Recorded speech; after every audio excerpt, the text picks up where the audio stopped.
두 번째, 하나님은 언제 어떻게 우리를 회복시키세요? 순종의 길로 초대하신다는 거예요. 한번 6절 말씀을 보시죠. 예수님이 물으셨죠. 너희에게 고기가 있느냐? 없나이다. 그래? 그러면 그물을 배 오른편에 던져라. 던졌더니 물고기를 잡았어요? 못 잡았어요? 많이 잡았다는 거예요.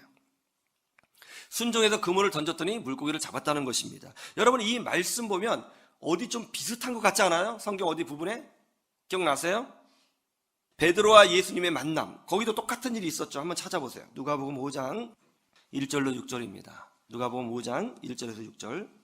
아까 요한복음 21장 사건하고 이 누가복음 5장에 나온 사건하고 비슷해요, 안 비슷해요? 비슷하죠. 왜 비슷할까요? 하나님이 의도적으로 예수님을 떠나서 다시 업으로 돌아간 예수님의 제자들이 옛날 생각을 하게 하도록 하기 위해서 비슷한 상황을 만드신 거예요. 이렇게 말씀하고 계신 거죠. 베드로야, 제자들아, 너희들이 나를 처음 만났을 때 어떤 일이 있었느냐? 그때 한번 기억해봐. 너희들이 어떻게 기적을 체험했느냐? 너희들이 어떻게 열정적으로 나를 따라다녔느냐? 한번 생각해봐라. 그때 너희들이 밤이 새도록 물고기를 잡았지만 아무것도 잡지 못했어. 그런데 내 말에 순종하여 그물을 던졌을 때 기적을 맛봤지. 그때를 기억해봐. 너희들이 지금 순종하면 다시 회복될 수 있느니라. 그렇게 말씀하고 계시는 것입니다.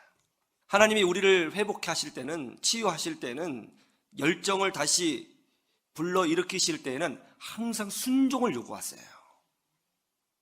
순종으로 초대하시는 것입니다. 그런 순종로의 초대에 기꺼이 응답할 때에 우리 안에 회복의 역사가 일어나게 된다는 거예요.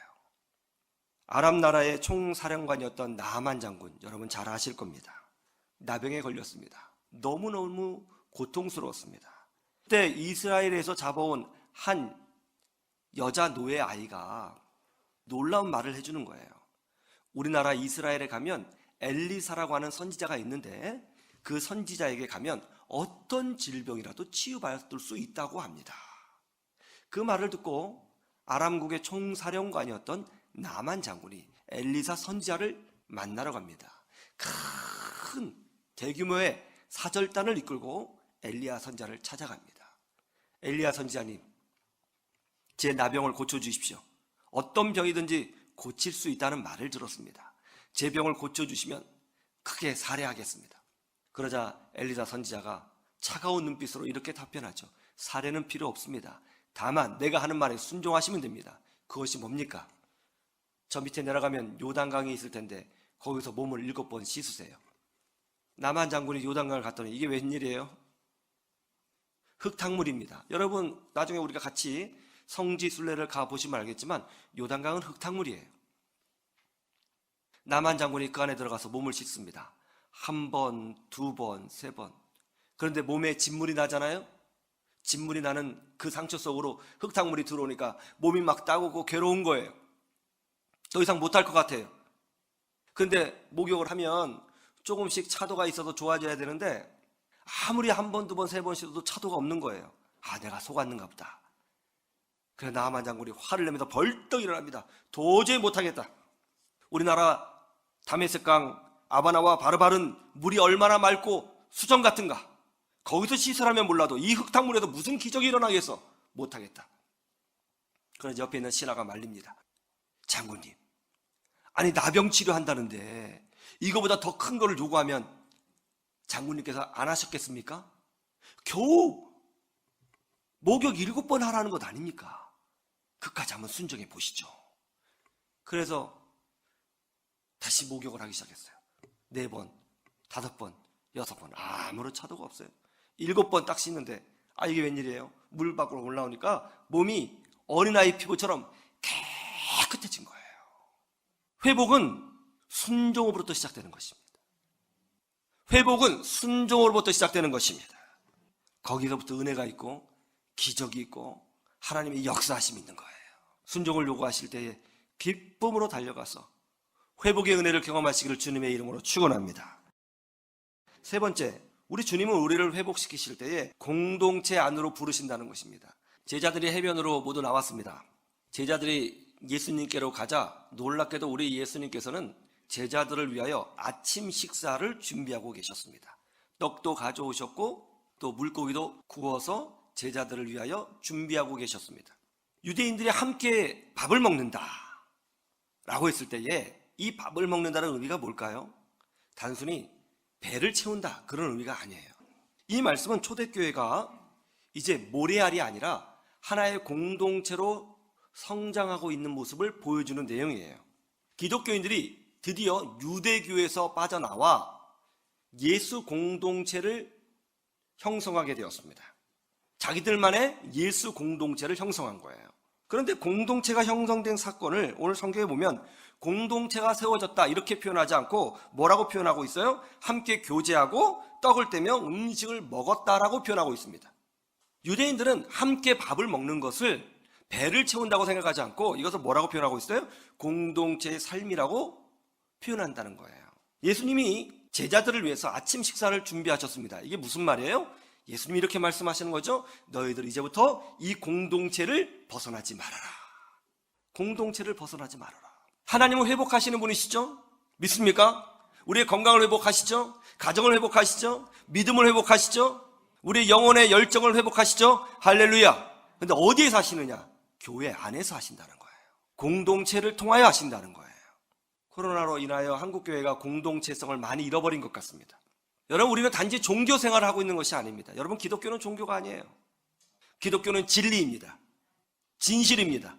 살아계신 하나님, 지금도 우주 만물을 통치하고 계시는 그 하나님, 그리고 나를 위해서 십자가를 지신 주 예수 그리스도, 내 안에 계신 성령님, 실제적으로 함께하고 경험하는 진리의 삼인줄로 믿으시기를 주님의 이름으로 축원합니다. 왜 교회 공동체가 중요한지 아세요? 하나님은 바로 이 공동체 안에서 우리를 회복하시기 때문에 그런 거예요. 이 공동체 안에서 축복하시고, 이 공동체를 통하여 치유하시고, 공동체를 통하여 우리 영혼을 성숙시키시고, 공동체를 통하여 우리에게 놀라운 능력을 보여주시는 것입니다. 하나님이 그렇게 하시는 거예요. 그래서 회복은 바로 공동체 안에서 일어난다는 것입니다. 영국의 그 레이크 제이슨이라고 하는 여성이 쌍둥이를 출산했습니다. 이게 아주 전 세계적으로 떠들썩한 기사가 되었는데요. 근데 아이를 6개월 만에 낳았어요. 조산한 거죠. 먼저 태어난 아이가 0.93kg, 그 다음에 두 번째 태어난 아이가 1.3kg이었습니다. 숨을 제대로 쉬지 못했어요.